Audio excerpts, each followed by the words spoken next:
I forgot the mic, and I'm running late. It's 8:40, and I have my chiropractor at 10. So it means like I gotta leave here at 9:40 at the latest. Uh, so yeah, I got about 50 minutes. That's kind of where I'm at right now. It's Mondays are always the worst for me, especially when I stay up way too late than I should have. When I know I should be in bed by 10.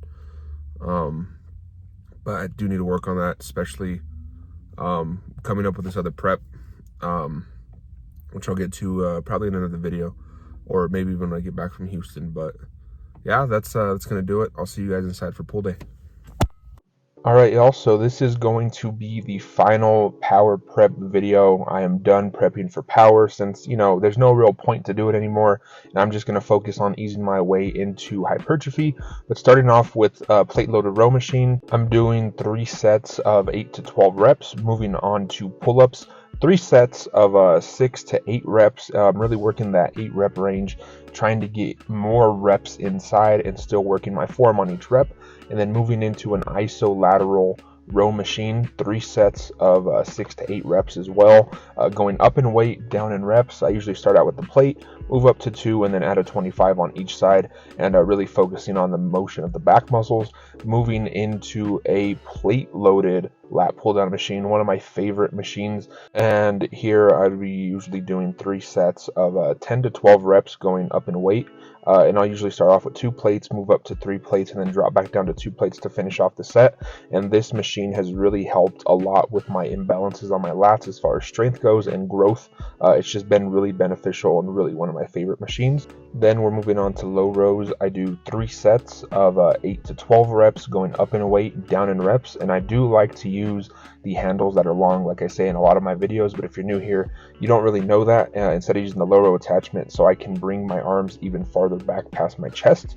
And then moving on to alternating dumbbell curls, usually I would do 4 sets of 5, but since I've been kind of easing my way out of the whole power thing, I've been doing 3 sets of 6 to 8 reps and really trying to hit that 8 rep range to tire out my muscle a lot more, and dropping the weights from the dumbbells from like 40 to 45 pounds to 35. You see me here curling 35 pounds, and really just holding at the top and focusing the weight on the way down, and then moving on to dumbbell hammer curls, 3 sets of 10.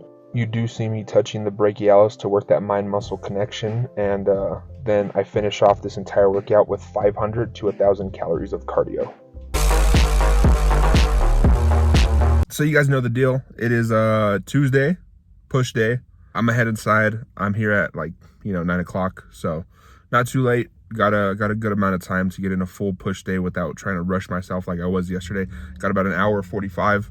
But yeah, I'll see you guys inside.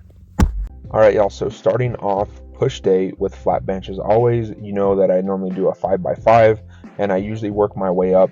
So this is going to be my first set as 225, second set is 250, but then instead of doing 275 now, I do 3 sets of 225 after this, and try to do as many in a row as I possibly can instead of splitting it up into 3 sets of 5. But that's been really helping, especially implementing pause reps. And you can see here that I didn't really finish off that 250 strong, so I went back and finished off my reps, but it was no more than a minute that I was resting. It was probably around 10 seconds.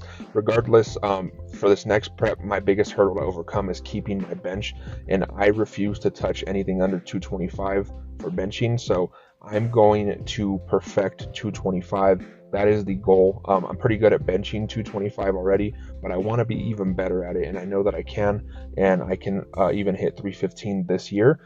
Moving on to incline bench press, I do 3 sets of 8 to 12 reps, starting off with a plate, going up to a plate and a 10, and then a plate and a 25, and then down in those reps as well. I do like to do this. I do enjoy dumbbell incline a little bit more, but I haven't been willing to kind of go back to that yet, just because my back is still healing, and getting the weight up, just this is a lot easier for me. And then moving on to shoulder press on the shoulder press machine. I love this shoulder press machine because it keeps me in a more natural movement, and I'm able to move the weight, and I've been upping the reps. So instead of doing 3 sets of 6 to 8 reps, I've been doing 3 sets of 8 to 10 reps, and really getting the reps up there with the same amount of weight, and really working this heavy weight, as well as toning the delt. And then moving into shoulder side laterals with the kettlebells. And I used to do the shoulder side laterals on the cable machine, but let me tell you that the kettlebells are a game changer. I still need to get a lot better on my form, but I have all of this next prep to really be working that kind of form, and really perfecting it. And moving on to face pulls, you can see here that I do use the handles that are longer instead of the normal handles. And then instead of the ropes, because one, I don't want to take up 2 ropes and inconvenience someone else's workout. So I do like to use these attachments that are a little bit longer. They have the same amount of reach for me, and find that it's a pretty good alternative than taking up 2 ropes. And I usually do 3 sets of 12 at about 50 pounds, and keep it pretty consistent. Moving on to tricep push downs on the cable machine, and I do like to use the V-bar attachment, and I do 3 sets of 6 to 8 reps, and this is going to be one of my biggest exercises I work. I don't give out a lot of advice, but this is a great way to overload the tricep and add some definition to the tricep. One of my favorite workouts to do this on specifically, and then finishing off the workout completely with 500 to 1,000 calories of cardio. All right, so push day is done. It's pretty good for the most part. Tired myself out. I hit everything I wanted to, but I didn't hit dips. Don't really have the time. A bunch of people on the machines. So I might chalk it up. I might even just go do it at work. It depends. I still need to stretch, but yeah, that's it. I will see you guys tomorrow for leg day. All right, so I'm going to make this about as quick as possible. It's leg day. I have a chiropractor appointment today. I have about 50 minutes to work out because I need to be in my car exactly an hour from now. I didn't wake up late. I just kind of procrastinated a little too much. Just kind of fucked around. But I don't think my workout should take that long. I'll see you guys in the voiceover. As far as leg day is concerned, I'm probably going to be keeping a lot of this pretty much the same. I'll probably either up the reps, lower the amount of weight that I'm doing. I really don't know yet, but starting off for today, starting off with front squats. And front squats have been getting so much easier, and I'm so tempted to throw on more weight, but I'm going to keep it at a plate for a bit. I do 3 sets of 6 to 8 reps, and really just based on how I'm feeling for the day, how my back feels.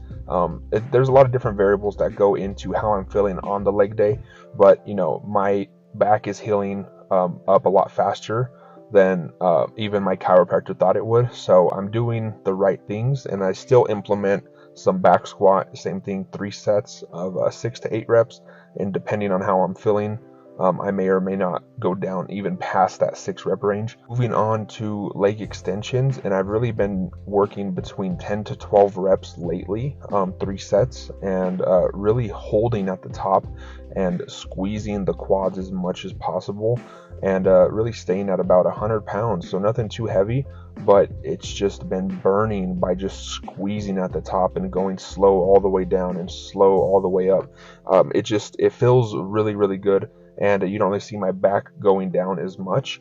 And then moving on to lying hamstring curl, 3 sets of 10 to 12 reps as well. And really same thing, controlling the weight as much as possible, moving the weight slowly throughout the hamstrings, squeezing at the top and holding for a couple seconds, and still working around the same kind of weight, about 100 pounds. And this has been game changing. I really enjoy that I'm still able to work my legs without having to go as heavy as I have been, and especially with the back injury, nothing too dangerous. And then moving on to standing calf raises, and I do 3 sets of 10 to 12 reps as well, keeping it at about 100 pounds and really squeezing at the top. But I do have really good calf genetics. So if they look pretty big, I've been told that before. So I'm kind of glad that I don't have to worry about training my calves as much, but I do want to keep them looking as nice as possible. All right, also, I just got to the chiropractor office, and my appointment starts in about 10 minutes. I'm actually on time, right? Pretty crazy. But yeah, that's gonna do it for this video. I appreciate you guys so much for watching through. If you're new here, consider subscribing, following the journey. Still going out to Houston in probably a couple weeks now, actually, which is kind of crazy. It snuck up on me pretty fast. Thank you guys also for 10 subscribers. I do appreciate everyone who's commented, given me motivation and all that. That will do it for this video. Hope you all have a great weekend, and yeah, I will see you guys in the next video. Later.